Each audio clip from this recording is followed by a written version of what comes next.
आइए एक ऐसे जीव की कल्पना करें जो रहस्यमयी है, खौफनाक है और जिसे साक्षात भगवान शिव ने अपने गले में धारण किया हुआ है।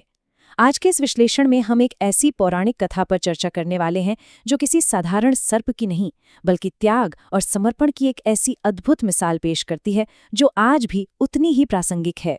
तो आइए सीधे मुद्दे पर आते हैं। आखिर भगवान शिव की रक्षा करने वाला या उनके इतने करीब रहने वाला ये सर्प है कौन?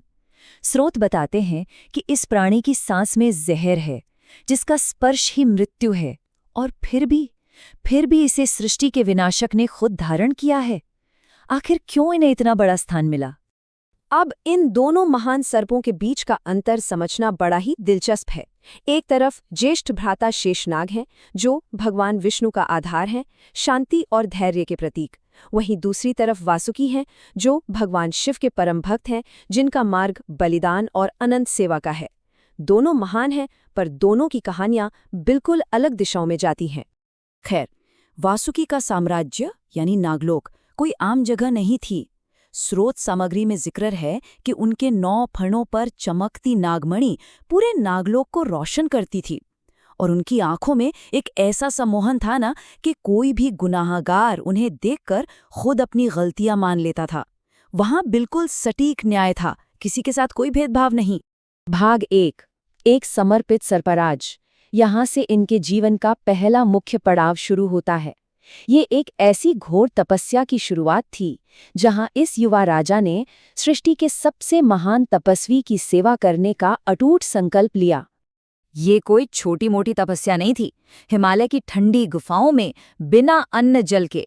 स्रोत विश्लेषण बताता है कि दीमक लगने और भयानक जंगल की आग के बावजूद वासुकी अपने ध्यान से 1 इंच भी नहीं हिले। उनका ध्यान अडिग था। और आखिरकार भगवान शिव प्रकट हुए और उन्होंने वासुकी को उनकी इकलौती मनोकामना का वरदान दिया, हमेशा के लिए उनके गले का आभूषण बनकर उनकी सेवा में रहने का। भाग 2, समुद्र मंथन का बलिदान।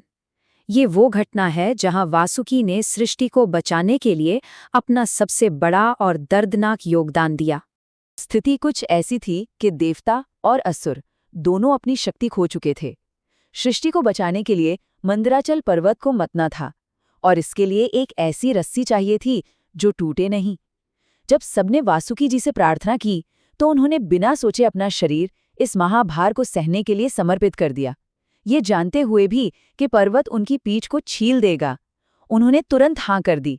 मंथन से कई अद्भुत रत्न निकले, कामधेनु गाय, ऐरावत हाथी, माता लक्ष्मी और अमृत कलश लिए धन्वंतरी।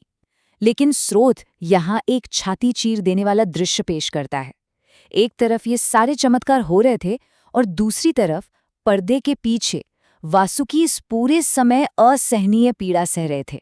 उनका शरीर रस्सी की तरह खिंच रहा था, छिल रहा था, पर उनके मुंह से उफ तक नहीं निकली। और तभी कुछ ऐसा हुआ जिसने पूरे ब्रह्मांड में हाहाकार मचा दिया। हलाहल विष, एक ऐसा खतरनाक और प्रलयकारी जहर जिसकी गर्मी और प्रभाव पूरी सृष्टि को जलाकर राख कर सकती थी। पानी उबलने लगा, देवता और असुर जान बचाकर भागने लगे। हर तरफ बस खौफ ही खौफ था। स्रोत में इसे बड़ा ही खूबसूरत नाम दिया गया है, एक साझा मौन सहनशीलता।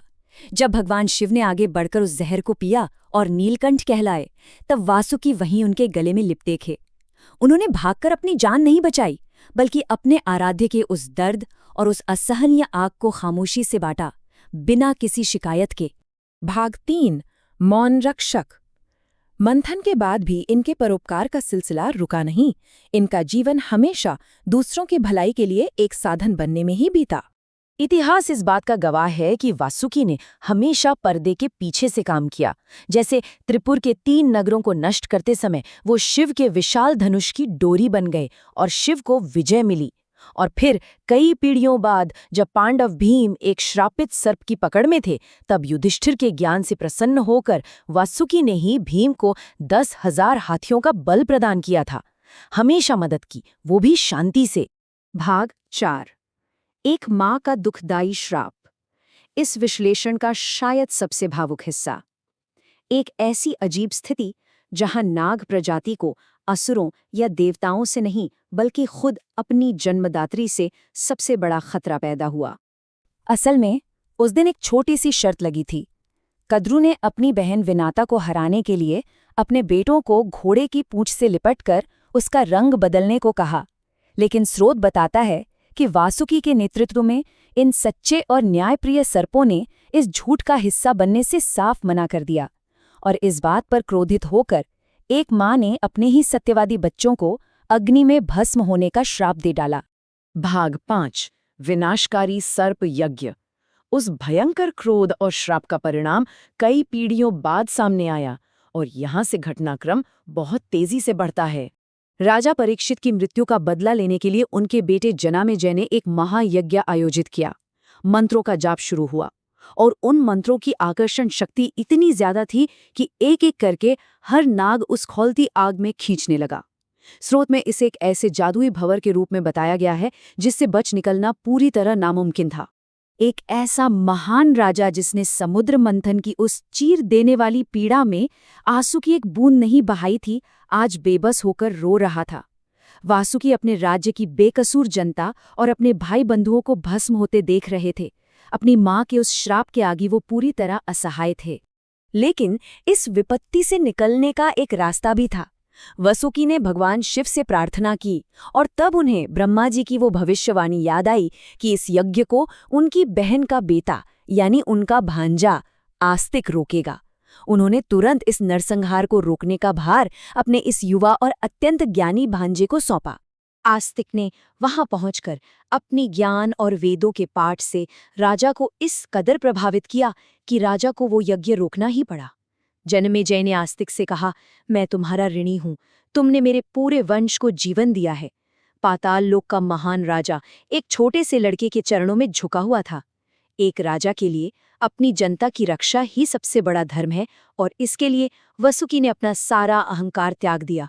सोचा जाए तो ये कितनी बड़ी बात है। भाग 6 ईश्वरीय प्रमाण। अब हम इन पौराणिक घटनाओं से हटकर एक बहुत ही गहरे आध्यात्मिक दर्शन की ओर आते हैं, जिसे इस पूरी कथा की अंतिम मान्यता भी कहा जा सकता है। भागवत गीता के 10वें अध्याय में स्वयं भगवान कृष्ण का ये कथन है, सर्पों में मैं वासुकी हूं। एक बार ठहरकर इस पर विचार किया जाए तो परम पिता परमात्मा खुद को वासुकी के स्वभाव से जोड़ रहे हैं। एक ऐसी आत्मा जिसने कभी किसी चीज का श्रेय नहीं मांगा, उसके महत्व का इससे बड़ा ईश्वरीय प्रमाण क्या ही हो सकता है। और मजेदार बात यह है कि ये प्राचीन स्रोत आज के समय से भी पूरी तरह जुड़ता है। नाग पंचमी के दिन जो दूध चढ़ाया जाता है वो सिर्फ कोई रस्म नहीं है।